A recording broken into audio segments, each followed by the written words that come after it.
नमस्कार विद्यार्थी मित्रांनो, बघा एसबीआय क्लर्क बद्दल जर विचार केला तर अराउंड महाराष्ट्रासाठी बॅकलॉग प्लस हँडिकॅप प्लस जनरलच्या जर वॅकन्सीज बघितल्या तर जवळपास ते 1900 ते 2000 च्या आसपास आहे।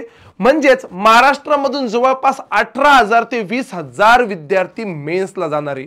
मग सर्व गोष्टी कोणातून विचार केला आपण, सर्व दृष्टिकोनातून त्या केसमध्ये विचार केला तर मेन्स मध्ये गेल्यानंतर जे 50 मार्काचा जनरल अवेअरनेस आहे त्या जनरल अवेअरनेसची तयारी आपण कशा पद्धतीने केली पाहिजे, कोणकोणत्या टॉपिकवर फोकस केला पाहिजे, प्रीवियस इयरचे जनरल अवेअरनेसचे एसबीआयचे पेपर कसे होते, काय होते आणि मी कोणत्या टॉपिकला फोकस केला पाहिजे जेणेकरून मला जनरल अवेअरनेस मध्ये कंपॅरेटिव्हली चांगला स्कोर येईल। कारण वेटेज 50 मार्क्स त्या केसमध्ये आणि माझं फायनल सिलेक्शन होईल।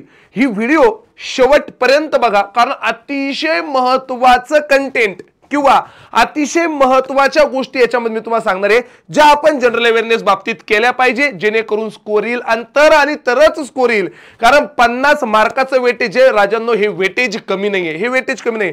म्हणून या व्हिडिओमध्ये मी तुम्हाला सर्व डिटेल गोष्टी सांगाल। पुढचे जवळपास 3-3.5 महिन्यामध्ये मला कशा पद्धतीने तयारी करायची आहे, मला कोणकोणते टॉपिक्स करायचे, सोबत त्यासाठी कोणत्या बॅचेस वगैरे आहे का याबद्दलची पण माहिती या व्हिडिओच्या शेवट मी तुम्हाला सांगणार आहे की कोणकोणत्या बॅचेस तुम्ही परचेस करू शकता, पण महत्त्वाचं कंटेंट कोणत्या पद्धतीने असणार आहे। बघा आता एकंदरीत आपण विचार केला तर 10 एप्रिलला याची मेन्स होईल, 22, 27, 28 फेब आणि 1 मार्चला याची प्री असणार आहे। नंबर ऑफ वॅकन्सी खूप जास्त असल्या कारणाने जवळपास 18 ते 20,000 विद्यार्थी मेन्सला त्या केसमध्ये महाराष्ट्रामधून क्वालिफाय होतील। म्हणजे ऑलमोस्ट सगळेच विद्यार्थी जे बँकिंगची तयारी करतात असे सर्वच विद्यार्थी मेन्सला जातील। पण मग त्याच्यातून पहिल्या 2000 मध्ये येण्यासाठी किंवा पहिल्या 1,500 विद्यार्थ्यांमध्ये येण्यासाठी मला काय करावं लागेल जेणेकरून माझं फायनल सिलेक्शन होईल, त्यासाठीची आपली एक्झाम असणार आहे मेन्स वाली एक्झाम। मग सर ह्या मेन्स एक्झाम साठी जनरल अवेअरनेसची तयारी कशी करावी किंवा काय करावी, सगळ्यात पहिला बेसिक मुद्दा लक्षात घ्या।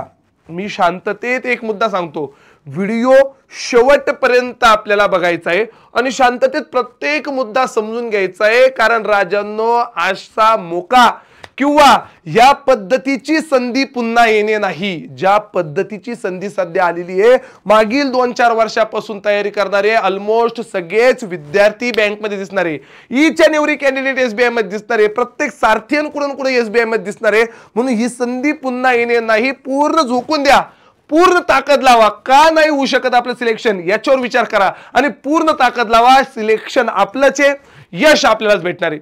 सर बघा जनरल अवेअरनेसची तयारी करत असतानाच्या काही महत्त्वाच्या गोष्टी म्हणजे क्लिरिकलची एक्झाम आहे।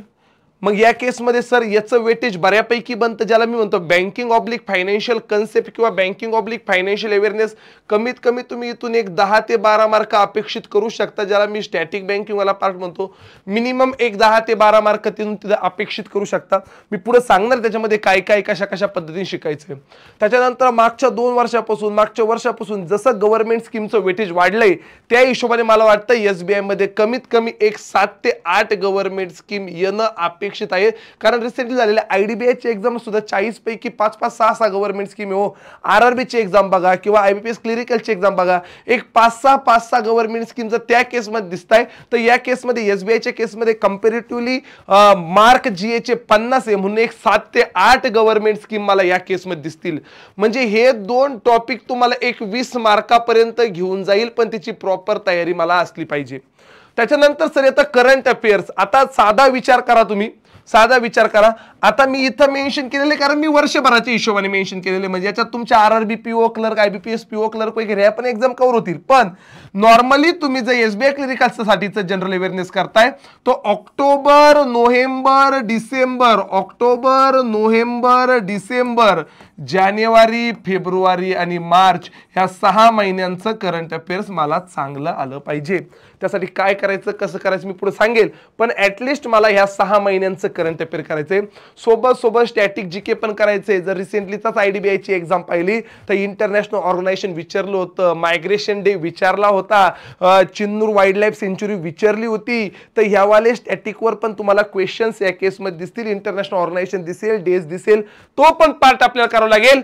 1 फेब्रुवारीला युनियन बजेट येईल आणि मार्च एप्रिल मध्ये लगेचच्या लगेच एक्झाम आहे, म्हणून या वर्षीचं युनियन बजेट अतिशय महत्त्वाचं त्या एसबीआयच्या केसमध्ये किंवा एसबीआयच्या मेन्समध्ये क्रुशियल ठरणार आहे.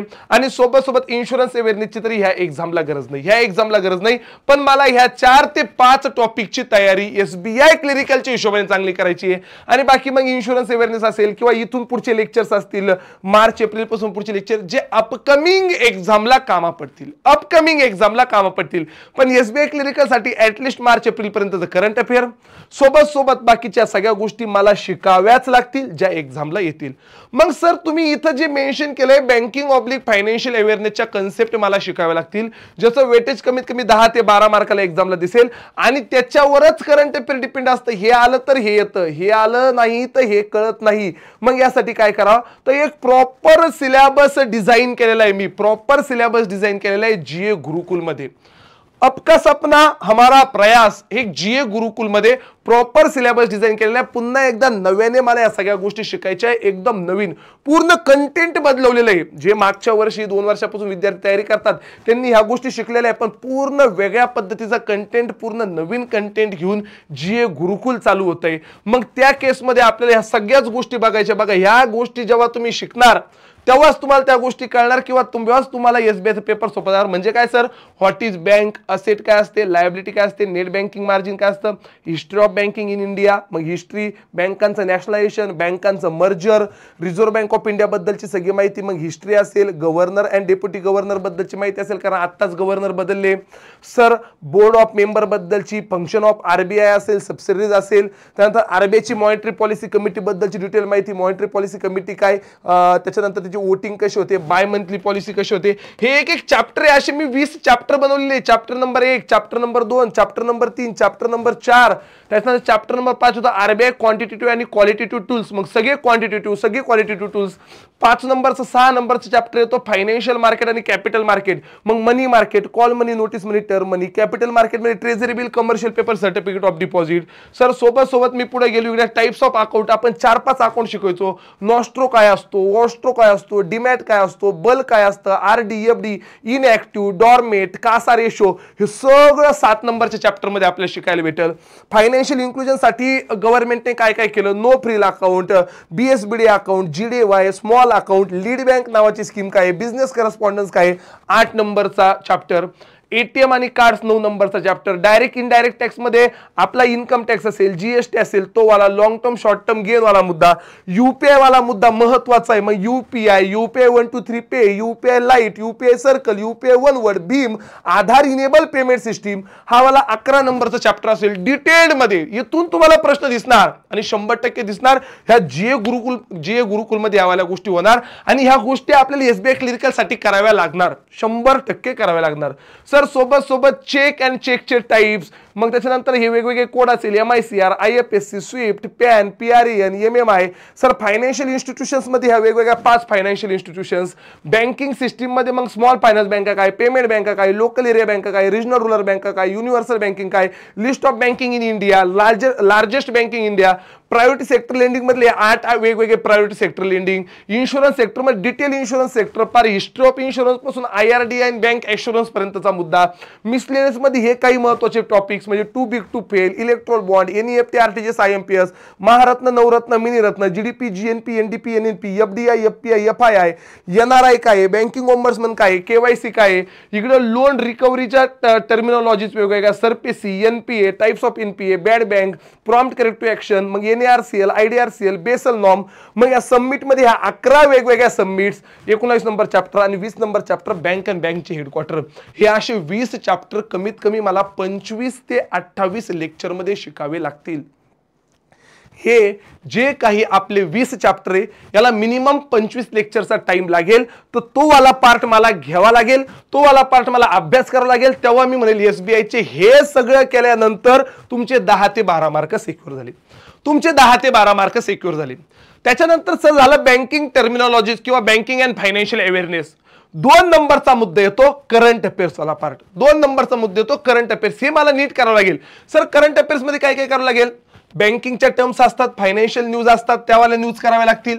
बजेट करावं लागेल, आरबीआयचे सर्क्युलर न्यूजपेपर रिपोर्ट करावं लागेल, पीआयबीचे रिपोर्ट करावं लागेल, इम्पॉर्टंट गव्हर्नमेंट स्कीम ज्या न्यूजमध्ये त्या करावं लागेल, इंडेक्स करावं लागेल, स्पोर्ट्सवाला पार्ट असेल, अवॉर्ड्स असेल, अपॉइंटमेंट असेल, नॅशनल इंटरनॅशनल ऑबिचरी डिफेन्स मिसलेनियस हे सर्व करंट अफेअर्स करावं लागेल. मी इथं मुद्दामून देत असताना पूर्ण 2025च्या सगळ्या एक्झामला टार्गेट करून दिलेलं आहे. एसबीआयच्या केसमध्ये ऑक्टोबर टू मार्च आणि एप्रिलचे पहिले 2-4-5 दिवस. तर ह्या हिशोबाने मला तो वाला मुद्दा हे पूर्ण करंट अफेअर त्या केसमध्ये करावं लागेल. याचं वेटेज कमीत कमी एक 20 ते 25 मार्काचं. 20 ते 25 मार्काचं वेटेज करंट अफेअरचं, 10 ते 12 तिकडं गव्हर्नमेंट स्कीम आणि बाकी थोडंफार मिसलेनियस वगैरे या हिशोबाने चालेल.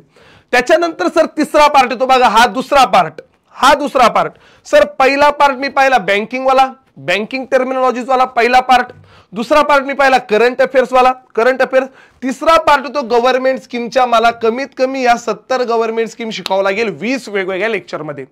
20 वेगवेगळ्या लेक्चरमध्ये. मग वुमेन साठीच्या ह्या 7 गव्हर्नमेंट स्कीम वेगळ्या, सिक्युरिटी साठीच्या वेगळ्या, सर फार्मर साठीच्या ह्या सगळ्या गव्हर्नमेंट स्कीम वेगळ्या, फार्मर साठीच्या.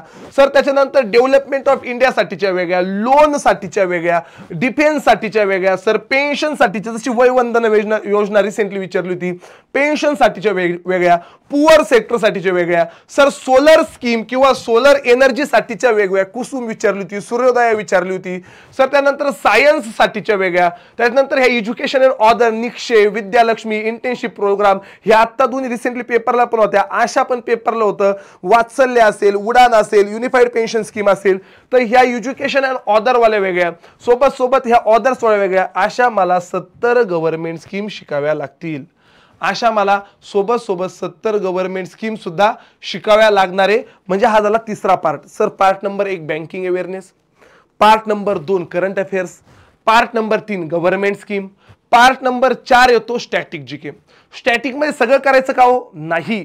मागचे 2-4 वर्षाचे पेपर बघता किंवा आत्ताचे सगळेच एक्झाम बघता, डेज विचारतात, ते ऑर्गनायझेशन विचारतात, ते फार national park wildlife sanctuary विचारतात, ते सीएम गव्हर्नर चेंज झाले ते विचारतात. मग तेच पार्ट आपल्याला करायचे.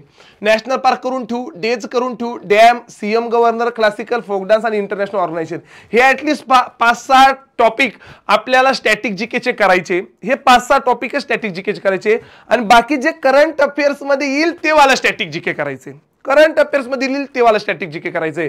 आणि सगळ्यात महत्वाचं म्हणजे यावर्षीचं बजेट. सगळ्यात महत्वाचं म्हणजे 2025चं यावर्षी येणारं बजेट हा वाला एक पार्ट महत्वाचा असेल. तर सर हे सगळं केल्यानंतर माझी तयारी होईल. मी पुन्हा म्हणतो आणि ह्या पद्धतीनेच करावं लागेल. सर आपण क्वांट शून्यातून शिकलो, रिझनिंग शून्यातून शिकलो, इंग्लिश शून्यातून शिकलो, जीएला या पद्धतीने शून्यातून शिकावं लागेल. डेली 2-2 लेक्चर तुमची त्या केसमध्ये चालन. त्याचं पण शेड्यूल मी पुढे आणलेलं आहे. 2024 मध्ये आपल्यापैकी काही लोकांनी ज्या चुका केल्या म्हणजे एमसीक्यू वाचणे किंवा मॅगझिन वाचणे, वाचून कळत नसतं कारण पेपर कन्सेप्च्युअल येतोय. आपल्याला जर कन्सेप्टच माहित नाही तर एखादे एमसीक्यू किंवा मॅगझिन वाचणं म्हणजे हा टाइमपास असतो. तुम्ही मॅगझिन वाचा, एमसीक्यू वाचा जेव्हा तुमच्या कन्सेप्ट क्लिअर असतील तेव्हा. सर मला काहीच माहित नाही आणि मी नुसतं वाचतोय म्हणजे तो टाइमपास आहे. आपल्याला टाइमपास करायचं नाही, मला कन्सेप्च्युअल शिकायचंय जेणेकरून मला एक्झामला मार्क पडले पाहिजे. या पद्धतीने मला कन्सेप्च्युअल पार्ट शिकायचा आहे. मग आता त्यासाठी या सगळ्या गोष्टी शिकण्यासाठी सर बॅचेस कोणत्या किंवा मी कोणती बॅच घेऊ शकतो? आता नवीन 2025 वर्षभरासाठी नवीन बॅच चालू होते जी सारथी एज्युकेशनच्या ॲपवर अवेलेबल आहे.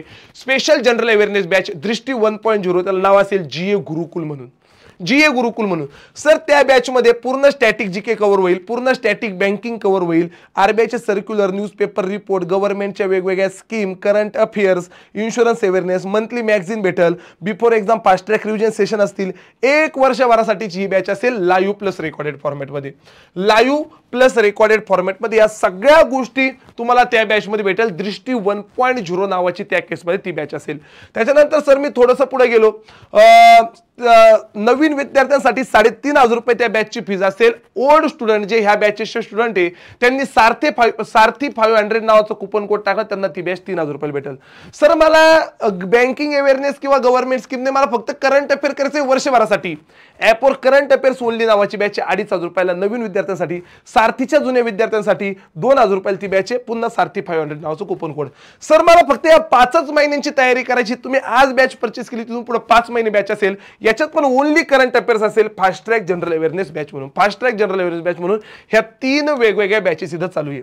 सध्याच्या घडीला, आणि आत्ताच परचेस करून ह्या बॅचेसमध्ये ऑक्टोबर नोव्हेंबरचं, मी पुन्हा म्हणतो, ऑक्टोबर आणि नोव्हेंबरचं करंट अफेअर रेकॉर्डेड फॉर्मॅटमध्ये, म्हणजे याच्या अगोदर झालेलं आहे ते रेकॉर्डेड फॉर्मॅटमध्ये अवेलेबल आहे, तो वाला पार्ट आत्ताच पाहून घ्या. कमीत कमी ते 25 लेक्चर असतील ऑक्टोबर नोव्हेंबरचे, ते वाले पार्ट बघून घ्या. जसा डिसेंबर संपला लगेच डिसेंबरचं करंट अफेअर आणि हे वाला शेड्यूल आपलं चालू होईल, बँकिंग वाला शेड्यूल चालू होईल. ते शेड्यूल मी तुम्हाला सांगतोच पुढे कसे असेल काय असेल, पण तोपर्यंत आपण ह्या बॅचेस परचेस करून नॉर्मली जे आपले लेक्चर आहे की एकंदरीत ऑक्टोबर नोव्हेंबर वाला पार्ट, तो वाला पार्ट बघू शकता, तो वाला पार्ट पाहू शकतो. सोबत सर आता हे सगळं झाल्यानंतर सर मला क्वांटची पण तयारी करायची, म्हणजे मला एसबीआय मध्ये फायनल सिलेक्शन घेण्यासाठी जीए सोबत मला क्वांट मध्ये पण चांगला स्कोर करायचा आहे. माझं थोडंसं क्वांट वीक आहे, मग क्वांटचं एखादं काय आहे का? मॅथ्स मास्टर बॅच नावाची बॅच आहे क्वांटची, special quantitative aptitude batch. Sir ही वाली बॅच पण आपण परचेस करू शकतो, मॅथ्स मास्टर म्हणून, क्वांट फाउंडेशन. सर मला क्वांट आणि जीए दोन्ही पण करायचे, पण 3,500 क्वांटचे 3,500 जीएचे खूप जास्त होता. त्या केसमध्ये तुम्ही कंबाईन बॅच घेऊ शकता, क्वांट फाउंडेशन प्लस जीए गुरुकुल नावाची.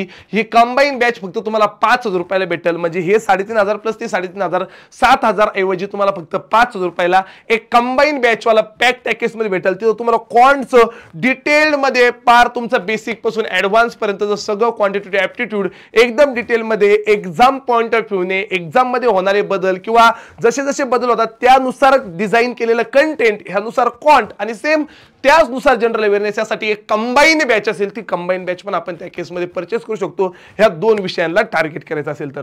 त्याच्यानंतर थोडंसं पुढं सर याच्यानंतर मला एक शेड्यूल पण सांगायचं आहे, आपलं शेड्यूल कसं असेल, म्हणजे एसबीआय साठीचं आपलं शेड्यूल कसं असेल, एसबीआयची जी तयारी करायची आहे त्यासाठीचं आपलं शेड्यूल कसं असेल ते पण सांगतो. पण ह्या बॅचेस सारथी एज्युकेशन नावाचं आहे बघा, हे 2 नंबरचं ॲप आहे. ह्या ॲपवर गेल्यानंतर प्ले स्टोअरला तुम्हाला हे ॲप भेटेल. ॲपवर गेल्यानंतर इथं कोर्सेसमध्ये या सगळ्या बॅचेस अवेलेबल आहे, तर तुम्ही ॲपवर जाऊन कोर्सेसमध्ये जाऊन ह्या बॅचेस परचेस करू शकता. ही बॅचेस ऑलरेडी मी तुम्हाला त्याच्यात सांगितलं, ऑक्टोबर नोव्हेंबरचं करंट अफेअर अवेलेबल आहे, ते तुम्ही बघू शकता. जुन्या लक्ष्य 3.0 वगैरे त्या पण बॅचेस परचेस करू शकता. बॅचेस परचेस केल्यानंतर तिथून पुढे 1 वर्षाची त्या बॅचची व्हॅलिडिटी असेल, फक्त फास्ट ट्रॅकची 5 महिने असेल, आणि ह्या पद्धतीने त्या बॅचेसमध्ये शेड्यूल असेल. या पद्धतीने बघा 7 जानेवारीपासून यावाल्या बॅचेस चालू होतील. बँकिंग वाला पार्ट सकाळच्या स्लॉटमध्ये चालेल, डिसेंबरचं करंट अफेअर संध्याकाळच्या स्लॉटमध्ये चालेल. असं डेली बेसिसवर 2 लेक्चर तुम्हाला त्या केसमध्ये पाहायला भेटतील. सकाळी 7:30ला हे आणि सायंकाळी हे. ऑफलाईनच्या मुलांना ह्यावाल्या सगळ्या गोष्टी ऑफलाईन भेटतील. ऑफलाईनच्या विद्यार्थ्यांना कोणती बॅच परचेस करायची गरज नाही. जे सारथीचे ऑफलाईनचे विद्यार्थी आहे ते इथं येऊन ऑफलाईन करू शकता. नाही सर मला ऑनलाईनच करायचंय तरी पण मी ऑफलाईन असून तू बॅच परचेस करू शकतो, काही प्रॉब्लेम नाही. तर सकाळच्या स्लॉटमध्ये हे, संध्याकाळच्या स्लॉटमध्ये असं बँकिंग अवेअरनेस बरोबर आपलं 31 जानेवारीपर्यंत संपेल. इकडे डिसेंबरचं पण करंट अफेअर संपेल. मग पुन्हा इकडे गव्हर्नमेंट स्कीम सकाळच्या स्लॉटमध्ये चालू होईल, तिकडे संध्याकाळच्या स्लॉटमध्ये जानेवारीचं करंट अफेअर चालू होईल. इथं महत्त्वाचं म्हणजे मी हे पण केलेलं आहे, 2 फेब्रुवारीला बरोबर इथं बजेटचं म्हणजे बजेटचंच लेक्चर असेल, महत्त्वाचं लेक्चर असेल. तर त्या पद्धतीने पूर्ण जानेवारीचं करंट अफेअर, इकडे गव्हर्नमेंट स्कीम, मग इकडे जशा गव्हर्नमेंट स्कीम संपल्या बरोबर तुमच्या एसबीआयच्या प्रीपर्यंत मी बँकिंग अवेअरनेस आणि गव्हर्नमेंट स्कीम वाला पार्ट सकाळच्या स्लॉटमध्ये संपेल, आणि सायंकाळच्या स्लॉटमध्ये एसबीआय क्लिनिकलच्या प्रीपर्यंत ऑक्टोबर नोव्हेंबर ऑलरेडी झालेला आहे. डिसेंबर आणि जानेवारी पण तुमचा त्या केसमध्ये संपेल, म्हणजे प्रीच्या अगोदर आपली मेन्सचा एवढा अभ्यास झालेला असेल. त्याच्यानंतर आपण मग थोडंसं स्टॅटिक जीके मधला काही पार्ट, आणि त्याच्यानंतर आपलं मार्चचं जे करंट अफेअर असेल किंवा फेब्रुवारी मार्चचं जे करंट अफेअर असेल ते वाला करंट अफेअर आपल्याला इकडल्या स्लॉटमध्ये चालू राहील. इकडल्या स्लॉटमध्ये चालू राहील. फेब्रुवारीचं करंट अफेअर, मार्चचं करंट अफेअर, एप्रिलचे पहिले 10 दिवसात करंट अफेअर, ह्या स्लॉटमध्ये त्यावाल्या गोष्टी चालू राहतील आणि इकडे तुमचं हे कव्हर होईल. म्हणजे सोबत जर आपण विचार केला तर माझं स्टॅटिक जीके पण होणार आहे, पेपर बरोबर पेपरच्या अगोदरची प्लॅनिंग आहे, एक्झामच्या अगोदर सगळ्या गोष्टी पूर्ण होणार. स्टॅटिक जीके होणार, स्टॅटिक बँकिंग होणार, गव्हर्नमेंट स्कीम होणार, त्याच्यानंतर तुमचं पूर्ण करंट अफेअर्स होणार. आणि हे फक्त एसबीआयच नाही तर एसबीआयच्या पुढच्या एक्झाम, भविष्यात एसबीआय पीओ येणार आहे, आरआरबी पीओ आहे, आरआरबी क्लर्क आहे, आयबीपीएस पीओ आहे, आयबीपीएस क्लर्क आहे, या सगळ्या एक्झामला सुद्धा हेच कंटेंट असणार आहे, हीच बॅच असणार आहे. कारण व्हॅलिडिटी इथून पुढे 1 वर्षाची असणार आहे. सोबत तुम्हाला त्याच्यामध्ये हे वेगवेगळे मॅगझिन भेटतील. जसं इथं मॅगझिन दिलेले जानेवारी, फेब्रुवारी, मार्च, एप्रिल, मे, जून, जुलै, August, September, October, November, December, हे वेगवेगळे मॅगझिन पण तुम्हाला त्या केसमध्ये पाहायला भेटेल. तसंच अधिक माहितीसाठी जीए बाय अक्षय चोळके नावाचं टेलिग्राम चॅनल जॉईन करायला विसरू नका. भेटूया आपल्या रेग्युलर सेशन मध्ये. तोपर्यंत ऑक्टोबर नोव्हेंबरचं करंट अफेअर निश्चित पाहून ठेवा, म्हणजे अपकमिंग जे काही आपले लेक्चर्स असतील डिसेंबर पासून पुढचे ते तुम्हाला कळायला पण सोपे जातील आणि बर्डन पण नंतर येणार नाही. कारण कमीत कमी आपल्याला 6 महिन्यांचं करंट अफेअर चांगलं करायचंय आणि काहीही करून ह्या वर्षी आपल्याला सिलेक्शन घ्यायचं म्हणजे घ्यायचंच आहे, कारण ही संधी पुन्हा कधी येणार नाहीये. तर आलेल्या संधीचं आपल्याला सोनं करायचंय. सोबत तुम्हाला काही डाऊट असेल तर हा माझा नंबर इथं, त्याच्यावर तुम्ही मला कॉल करू शकता किंवा व्हॉट्सअपला मेसेज करू शकता. चलो बाय बाय, धन्यवाद.